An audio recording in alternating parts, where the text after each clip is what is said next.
The Tao of Self-Confidence, episode 507. Welcome to the Tao of Self-Confidence, where I share stories of amazing women who have discovered their inner journey to self-confidence. Visit our website at thetaoofselfconfidence.com. Your inner journey to self-confidence awaits. Well, hello friend. Welcome to the Tao of Self-Confidence, where I share stories of amazing women who have discovered their inner journey to self-confidence. I'm your host today, Sheena Yap Chan, and today I have an amazing lady on the show today. She is a dancer and choreographer, and I'm really excited to have her on and share her story with us today on self-confidence. So without further ado, I'm going to introduce you to Chrisanna Yan. Chrisanna, how are you today? Maybe you can fill in a little bit more about yourself to our listeners. I'm doing great, Sheena. Thanks so much for having me. I'm Chrisanna, and I was born in the UK. I moved to Canada around the age of 5, but I've been growing up in Mississauga, and I grew up as a competitive gymnast, and then I transitioned into dance at the age of 12 to 13, and I was trained in classical ballet throughout my years in high school, and then after high school, I transitioned out of ballet. Well, during my senior year, I started to do other styles in high school with my high school dance team that I helped to co-found, and that was really where I started to diverse as a dancer and started to branch out into different dance styles. But it wasn't until after high school that was when I really started to pursue dance kind of professionally while I was in university, and that was really when it opened my eyes that I love to perform, and that was what I wanted to do. So that's a little bit about me. Awesome. Well, thanks for sharing that. And Chrisanna, what's your cultural background? I am Chinese. Both my parents are from Hong Kong. Thanks for sharing that. And what'd be your favorite self-confidence quote? I have a lot. I'm kind of a quotes person. The one that I used in high school, it's actually from a song from the Pussycat Dolls album, actually. So it's an oldie. It's called Until You Love You. And the one part of the song that I really used in high school, just because as a dancer, you do battle, body image issues, especially growing up in ballet and going from a gymnast to a dancer. You do go through body image issues because as a gymnast, you're muscular and you've got broader shoulders and you've got big quadriceps. Whereas in ballet, you're known to be very petite and skinny, and I did not fit that body type. And so one quote or one part of the song, the lyrics go, "Take a look in the mirror, you're beautiful. Take a moment to love the one you are. Learn to accept yourself, because that's your truth. You can't love nobody else until you love you." Thanks for sharing that. And, that's a great line or quote that you mentioned. And yeah, with body image issues, I think that's something that most women, all women, face with or deal with or struggle with, especially we're so great at comparing ourselves to others, playing the comparing game. And we just have to realize to as much as we can, learn to let that go and realize we are more than enough. So thanks for sharing that. And in your own words, how do you define self-confidence? So I would define self-confidence as just really figuring out what it is that you have a passion for and then going for that. Because as soon as you figure that out, then it's like, oh, I can do this. And then that pushes you to do even more. Thanks for sharing that. That was a great definition. And Chrisanna, what was your life like before your discovery of self-confidence? Well, as a dancer, talking about body issues, I definitely went through self-confidence issues, especially in terms of transitioning from gymnastics to ballet. And when you've been doing gymnastics your whole life and then going into dance, so I was definitely very insecure in terms of feeling like I fit in because I love to dance, but people didn't get that, especially girls who were trained in dance their whole lives. So I got to school and just people didn't seem to get that I love to dance, and of course, going back to body issues, I wouldn't necessarily call it body shaming, but maybe there was jealousy involved.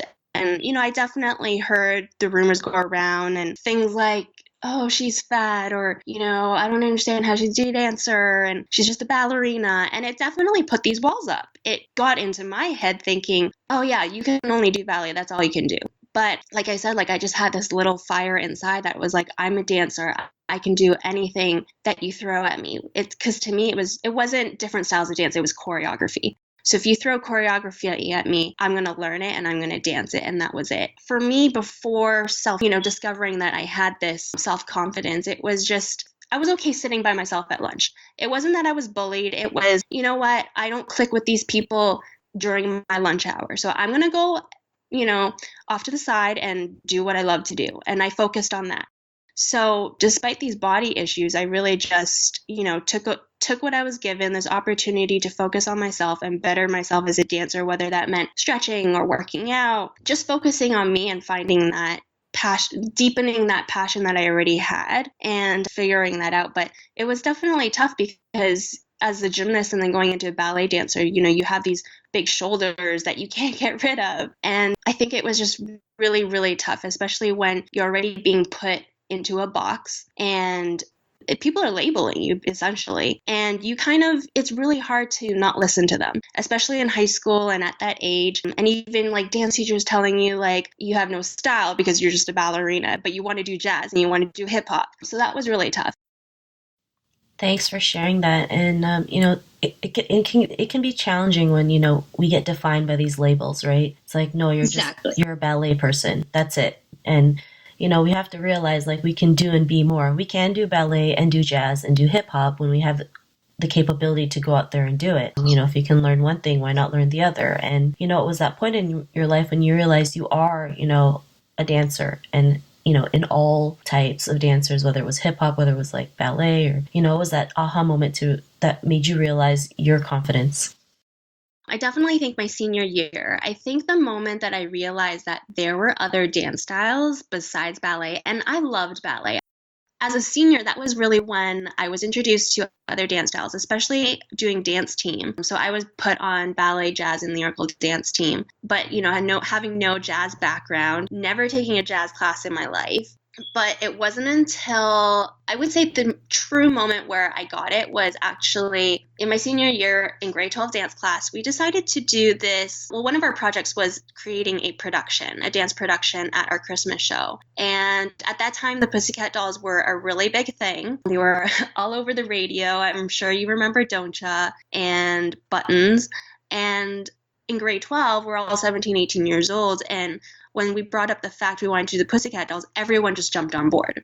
There was this one moment on stage. It was towards I would want to say like the last 30 seconds. And it was about like a 10-minute production. And throughout the 10 minutes, the crowd was just, all of the students were just screaming and they were so supportive and they were cheering. But towards the last 30 seconds, it was Don't Ya, the chorus of Don't Ya. And I remember there was this one part on stage where we were doing the exact Don't Ya choreography as the music video, and there's this part that we have to like tilt our head back, and I think that was my aha moment where I just sat in that pose for like that small millisecond where I just tilted my head back and I sunk in that moment. And I still remember that feeling till this day, which is why I can tell you this was my aha moment, because I just remember it so clearly. And it was just a sense of comfort of just being on stage and feeling like I can do whatever I want to do with dance. Here I was as a ballerina and I'm on stage, doing Pussycat Dolls choreography, which is like a burlesque cabaret type of style and so totally different. It's not just choreography that's different. It's that style and that personality that you have to grow out of as a ballerina. And I just sat in that moment for like that quick millisecond where I had to move on to the next part of the choreography. But it was just such a peaceful state of mind in that moment, even though the crowd was going crazy and they were screaming and yelling, just, singing along to the songs. But it was just such a moment of like, okay, I think I found it. I think I found that self-confidence that and I found my niche too. I think that's the important thing too when you're finding your self-confidence, is finding that little specialty that you're good at and that you feel like you can do, that you can conquer the world in, and that's really what that moment was for me. That aha moment was really feeling like I can conquer this. So that was a really cool moment, I think, to look back on. Thanks for sharing that. I think that's great. You're able to go and dance on stage and find who you are, right, in that process. And Exactly. because of that, what's your life been like now? In life, passion doesn't change. And we as people, I don't think we change. I think we evolve and we grow as people. So even after discovering self-confidence in dance, I was able to, like I said, not change, but grow as an artist in the sense that, okay, I'm this dancer with a gymnastics background. What can I do with it? And so I actually got this opportunity to choreograph gymnastics floor routines. So if you watch the Olympics, you see those floor routines and they tumble, but there's also choreography involved. And I had been so removed from gymnastics when I got asked to choreograph gymnastics floor routines. And I was a little hesitant. I'm not going to lie, those insecurities creeped up again just because I do put this pressure on myself. And I've excelled at dance for so long that I was kind of like, I don't think that I'm experienced enough to do gymnastics. And those exact same insecurities popped in that I had in high school. And I was told at the time by this gymnastics coach, you can do this. This is what you're meant to do. This is exactly the fit for you because you have this gymnastics background that's ingrained in you since you were a kid. And now you've been training in dance. And so fusing them both together is just the perfect combination for you. So I listened, I took the job, and ever since I've choreographed about 15 floor routines, and some of them have gone on to win provincial championships. But more than that, it's been infusing that self-confidence into these little girls. You know, I was that little girl once, and seeing them learn my choreography, learning my choreography, and then B, being confident. And when they come back to me and say, Chrisanna, thank you so much for your choreography. I love it. And I'm doing it at home and I'm practicing it wherever I go. And then I see them at competitions and I see that smile that they have, the exact same smile that I had when I was a kid. And they just go out and perform their floor routine at competitions, and just seeing that smile, to me, that's also another sense of discovery, and just knowing that I can help give back to these little girls and give them that little self-confidence that I had, that I was trying to find when I was a kid. So I think that's been a really cool discovery and self-confidence too, because I'm giving the self-confidence to them, but at the same time, it's giving self-confidence to me as well. Thanks for sharing that. And, to the woman who's listening to your episodes, she may be in her own journey of self-confidence. What would be that one tip you would give to her? I would say that, being a gymnast, I would just mention smiling. It has to come with it within. And when you smile to someone can see it through your smile. And just do you, because what I mentioned this whole podcast was just me going out and taking the risk and just doing it. Don't think twice. And also, don't be afraid to sit at the table alone. I heard this at a TED Talk, actually. And especially being a leader, don't be afraid to sit at the front of the table, especially as a female in the industry, in the dance industry. Don't be afraid to sit there and use your voice. And at the same time, don't be afraid to sit at the table alone. If you're the only one there, don't be afraid to sit there, because it's during those times of silence by yourself is when you really find what you're passionate about. And so take that time to search what it is inside of you and outside of you. When you look around, see what other people are doing. Like, for instance, this moment right now, speaking with you, I saw what you were doing and I thought that was really cool. And I've never done a podcast before. I've never talked, I'm a dancer. I use movement to communicate, to show what I'm feeling. And so I'm a little like, I don't do speeches. I don't do that kind of stuff. But seeing what you're doing, it really inspired me to get that discussion going about self-confidence. And so we all evolve at the end of the day in this world. And like I said, I don't think we change. I think we just grow and we evolve as a person. And so don't be scared. Take the risk and something beautiful will come out of it. And I also like the quote, "Life's a climb, but the view is great." And trust me, it is. After going to Hong Kong and seeing beautiful views of Hong Kong, and the only way to get to those places is by hiking. And so it's so true. As you're hiking, you're climbing these mountains, but once you get to the top, the view is absolutely beautiful. So life's a climb, but the view is great. Thanks for sharing those tips. And Chrisanna, if our listeners wanted to get to know a little bit more about you and what you do, or check out some of your choreographies, are there any links or social media profiles we can connect with? Sure. You can find me on Instagram. My Instagram name is Chrisanna Bananas with a Z at the end. And you can find me on there. I post dance videos sometimes, choreography.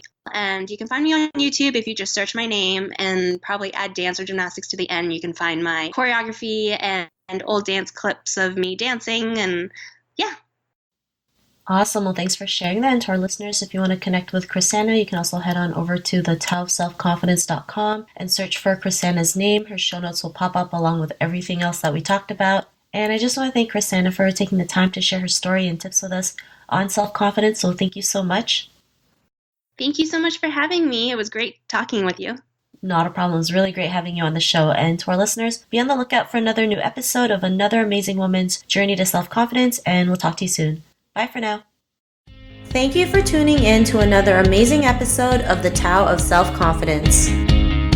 Visit our website at thetaoofselfconfidence.com to check out cool resources, blog articles, show recaps, and so much more. Your inner journey to self-confidence awaits.